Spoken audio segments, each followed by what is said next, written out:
ये बात है साल 1996 की। बात कर रहा हूँ लीबिया देश की, जहाँ पे एक जगह लगती है ट्रिपोली। उसी का एक जेल है अबू सलीम जेल। दरअसल सैनिक यहाँ पर जाते हैं, कैदियों को बाहर निकालते हैं, एक अहाते में लेकर जाते हैं और कैदियों से कहते हैं कि आप यहाँ पे इंतजार करो, हम अभी अभी आते हैं। अब वे सब कैदी ये सोच रहे थे कि पता नहीं क्या होने वाला है।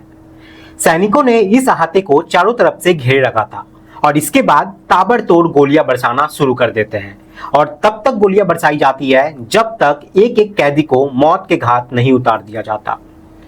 अब ये खबर अगले 14 साल तक उनके घर वालों को पता भी नहीं लगने दिया जाता है कि वे जिंदा है कि मर चुके हैं।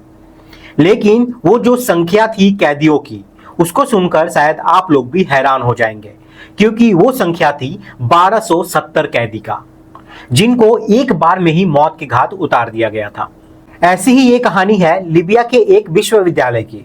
लीबिया के विश्वविद्यालय के मुख्य द्वार पर वहां के शासक का एक बड़ा सा पोस्टर लगा हुआ था और उस पोस्टर को 4 छात्रों ने मिलकर उस पर कालिख पोत दी थी।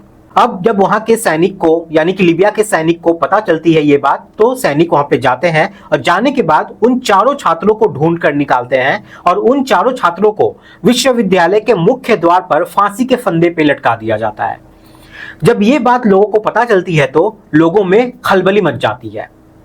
दरअसल दोनों ही आदेश, चाहे वो जेल वाला आदेश हो या फिर विश्वविद्यालय के पास में फांसी देने का आदेश हो, ये आदेश दिया गया था वहां के शासक यानी कि कर्नल गद्दाफी ने। कर्नल गद्दाफी ने लगभग 42 साल तक लीबिया पे राज किया था और अपनी मनमानी पूरी तरीके से की थी।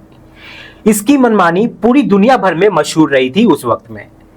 आज की कहानी जो मैं आपको सुनाने जा रहा हूं, नाम जो इसका जो इंसान है यहाँ पे, उसके टाइटल में गद्दाफी लगा हुआ है, जिस वजह से वहां पे खलबली मच जाती है। उसके बाद पूरी दुनिया ने जब इस कहानी को सुना तो लोगों को यकीन नहीं हो रहा था कि ये करिश्मा था या फिर कोई इत्तेफाक। यानी कि बहुत कोई यहाँ पे कह रहे थे कि ये अल्लाह का करिश्मा है, वहीं पे बहुत कोई इसे इत्तेफाक भी कह रहे थे। आज की कहानी सुनने के बाद आप लोग भी हैरान हो जाएंगे और सोचने पे मजबूर हो जाएंगे। नमस्कार, मैं मुकेश। आज की जो सच्ची घटना मैं आपको सुनाने जा रहा हूं, ये सच्ची घटना है 27-28 मई 2025 की रात लीबिया के सेवाभाव अंतर्राष्ट्रीय हवाई अड्डे की। एक फ्लाइट जो कि लीबिया से उड़कर सऊदी अरब के मक्का में जाने वाली थी और उसके लिए तैयारी जो है वो चल रही थी।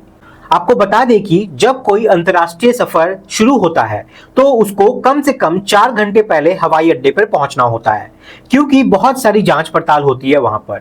इमिग्रेशन होता है, उसके बाद बोर्डिंग होती है, तब जाकर हवाई जहाज के अंदर बैठना होता है। यहाँ भी इस प्रक्रिया से सभी यात्री जो हज के लिए जा रहे थे उस प्रक्रिया से गुजर रहे थे और इसी एक हज यात्रा में एक व्यक्ति शामिल होता है जिसका नाम था आमिर अल मेहदी मंसूर अली गद्दाफी। जैसे ही गद्दाफी नाम सामने आता है तो वहां पर एयरपोर्ट पर एक तरीके से हड़कंप मच जाता है। हड़कंप इसलिए मच जाता है क्योंकि उससे पूछा जाता है कि आपका नाम क्या है। वो कहता है मेरा नाम आमिर है। उसके पिता का नाम क्या है? वो कहता है अल मेहदी मंसूर है। अल मेहदी मंसूर उसके पिता का नाम होता है और अल गद्दाफी उसके दादा का नाम होता है।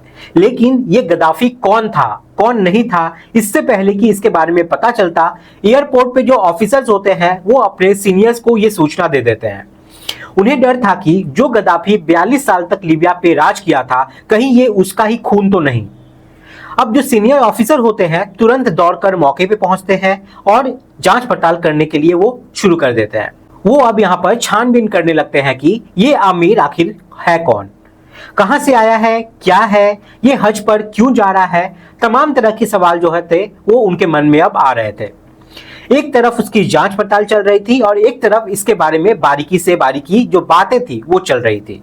अब जो दूसरे यात्री थे वो जाकर अपने अपने सीट पर बैठ जाते हैं। टाइम होता है और टाइम होने के बाद इधर उसका जो हवाई जहाज था अपनी निर्धारित समय सीमा के हिसाब से वो उड़ जाता है और ये सीधा मक्का की तरफ चल देता है। इधर जो ये हवाई जहाज है ये मक्का की तरफ चला जाता है। इधर जो ये गद्दाफी था, ये इमिग्रेशन तो इसकी पूरी हो जाती है और कहा जाता है कि आपकी इमिग्रेशन तो पूरी हो चुकी है, लेकिन जो हवाई जहाज है वो उड़ चुका है। जैसे ही इस व्यक्ति को ये बात पता चलती है हवाई जहाज उड़ चुका है तो वो मायूस हो जाता है। अब जो एयरपोर्ट के अथॉरिटी थे वो सब कहते हैं कि अब आप यहाँ से जा सकते हैं क्योंकि आपकी जो हवाई जहाज है वो चली गई है। इस साल तो आप हज नहीं जा पाएंगे, हो सकता है कि आप अगले साल जाए, इसलिए अब आप अगले साल की तैयारी करना शुरू कर दें। फिर से आप अप्लाई करना और आपका हज जो है वो उस वक्त हो जाएगा।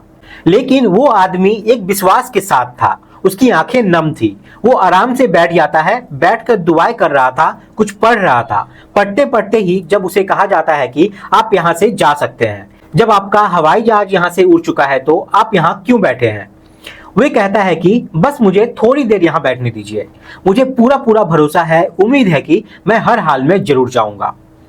एयरपोर्ट वालों ने सोचा कि कोई दिक्कत नहीं, कोई परेशानी नहीं है, इतने सारे लोग बैठे हैं, एक आदमी के बैठ जाने से कौन सी दिक्कत, कौन सी परेशानी हो जाएगी। अब उसका जो हवाई जहाज था अभी मुश्किल से मुश्किल 50 से 100 किलोमीटर ही पहुंचा होगा कि उसकी एसी जो सिस्टम थी वो पूरा एसी सिस्टम काम करना बंद कर देता है। अब अगर हवाई जहाज के अंदर उसका एसी सिस्टम काम ना करे तो जाहिर सी बात है कि कुछ ही देर में स्थिति जो है वो खराब हो सकती है, यात्रियों को परेशानी हो सकती है। इसलिए तुरंत ही इमरजेंसी लैंडिंग के लिए फिर से इसी सेवा इंटरनेशनल एयरपोर्ट पर यह बोला जाता है कि हम अपने हवाई जहाज को वापस लेके आ रहे हैं, जिसमें कुछ तकनीकियां खामियां हो चुकी है, उसको ठीक करना है।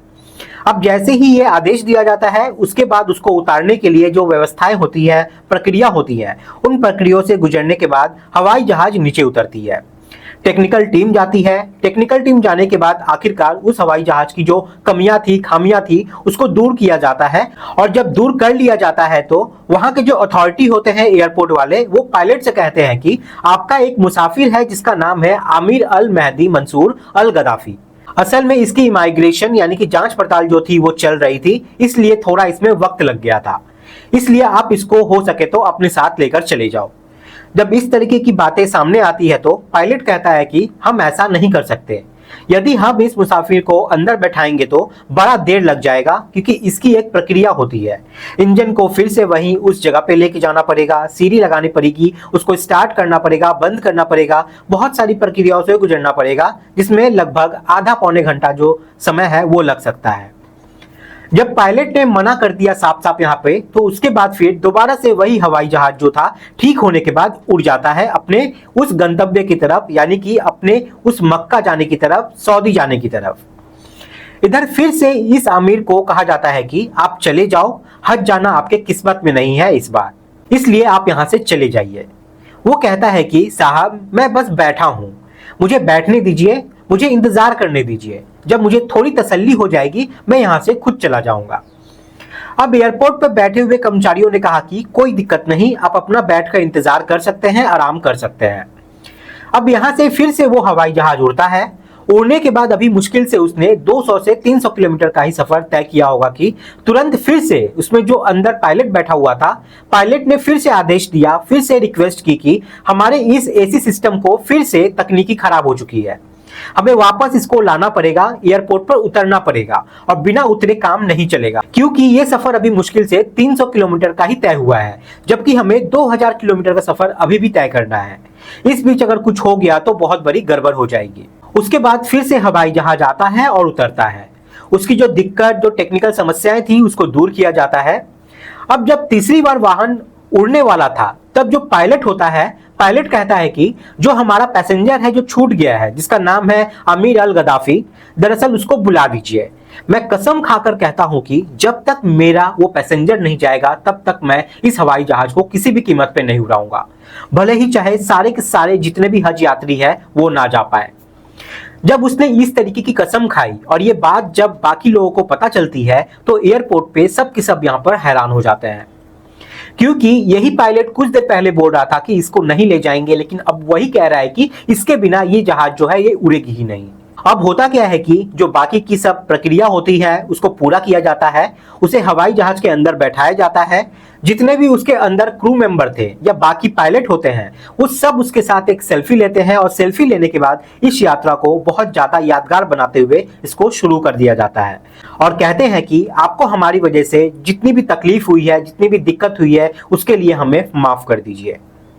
अब ये जहाज लीबिया से सीधा मक्का पहुंचता है, वहां उसका हवाई जहाज उतरता है। अब ये सब जो इस आमिर को सहना पड़ा, क्योंकि उसके नाम के सरनेम जो थी वो गद्दाफी लिखा हुआ था और गद्दाफी लीबिया देश के एक पूर्व शासक का नाम रहा था, जिसने लगभग 42 साल तक राज किया था और अपनी मनमानी की थी।